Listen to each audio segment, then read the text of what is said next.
Hi అండి. Hi భయ్యా. పవన్ కళ్యాణ్ గారు భారీ సభ పెడుతున్నారు 14వ తారీఖున 11వ ఆవిర్భావ దినోత్సవం. చీఫ్ గెస్ట్లుగా ఎవరైతే బాగుంటుందని మీ ఉద్దేశంలో? చీఫ్ గెస్ట్గా మన చిరంజీవి గారిని పిలిస్తే బెటర్ అని నా అభిప్రాయం. మాస్ అయిపోయింది మొత్తం. సో అంటే ఆయన ప్రజారాజ్యం పెట్టి ఇస్తారో చాలా రాజకీయాలకు దూరం అయిపోయారు కదా. అవునవును. మరి ఇప్పుడు ఆయన సభకి చీఫ్ గెస్ట్గా రమ్మంటే వస్తారంటారా? వస్తారండి, ఎందుకు రారు. మంచి వ్యక్తి ఒక ఏదైనా చేస్తానంటే మంచి చేసే దాంట్లో చిరంజీవి గారు ఒకరు తెలుగు ఫిలిం ఇండస్ట్రీలో.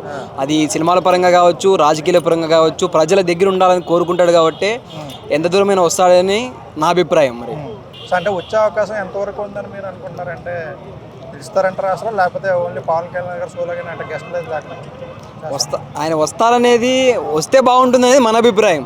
రావడం రాకపోవడం ఆయన ఇష్టం. ఇంకా ఎవరెవరు వస్తే బాగుంటుందని మీ ఉద్దేశం? అంటే నేషనల్ లెవెల్లో కానీ స్టేట్ లెవెల్లో కానీ అంటే లీడర్స్ ఇక్కడ తెలంగాణ నుంచి కానీ అటు ఆంధ్ర నుంచి కానీ ఎవరెవరు వస్తే? తెలంగాణ నుంచి రేవంత్ రెడ్డి వస్తే బాగుంటుంది.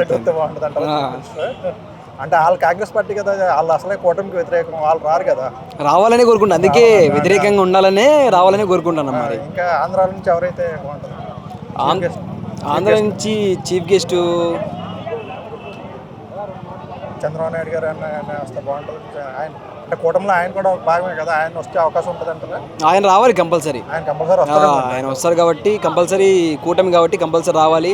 ఆయన ఏం చేస్తారు, ముందస్తుగా ఏం మాట్లాడతారు, ఏంటి సంగతి అని చెప్పి రాజకీయాలు తెలియాలి కాబట్టి కంపల్సరీ రావాలి. అంటే మోడీ గారు వచ్చే అవకాశం ఏమన్నా ఉందని మీరు అనుకుంటున్నారా? అసలు ఆయన వస్తే బాగుంటుందని కానీ వస్తారని కానీ అన్న అనిపిస్తుంది? అది ఇంటర్నేషనల్ లెవెల్ ప్లేయర్, ఆయన రాడంటారా? రాడు. అంటే వస్తే మాత్రం ఎలా ఉంటుంది అంటారు సభ? వస్తే మటుకు ఇప్పుడే చాలామంది చాలా ఎక్కువ మొత్తంలో తెలంగాణ నుంచి కావచ్చు, వేరే రాష్ట్రాల నుంచి వస్తూ ఉన్నారు. అది ఆయన కూడా వచ్చారంటే మరి ఇంకా పెద్దది అయిపోతుందని నా అభిప్రాయం. ఇప్పుడు దాకా అధికారంలో లేనప్పుడు చేసుకున్నారు ఆవిర్భావ దినోత్సవాలు. అవును. మరి ఇప్పుడు అధికారంలో ఉండగా ఒక రేంజ్లో ఉంటుంది అనుకుంటున్నారు. అది అంటే జనాలు ఎంత స్థాయిలో వచ్చి ఉంటుందో అవకాశం ఉంది. అధికారం ఉండటం లేడం అనేది, అధికారం ఉన్నప్పుడు ఏంటంటే, అధికారం ఉన్నప్పుడు మనకి వస్తారు. అధికారం ఉన్నప్పుడు ఏంటంటే ఆయన చెప్పేది ఏం చెప్తాడు వినడానికి కొంతమంది వస్తారు. అభిమానంతో వచ్చేటోళ్ళు ఎప్పుడైనా వస్తారు. అభిమానం వచ్చేటోళ్ళు ఎప్పుడైనా వస్తారు. ఆయన పదవిలో ఉన్నా లేకున్నా, ఓటమిలో ఉన్నా గెలుపులో ఉన్నా అభిమానం అనేది ఉంటే ఎంత దూరమైనా వస్తారు.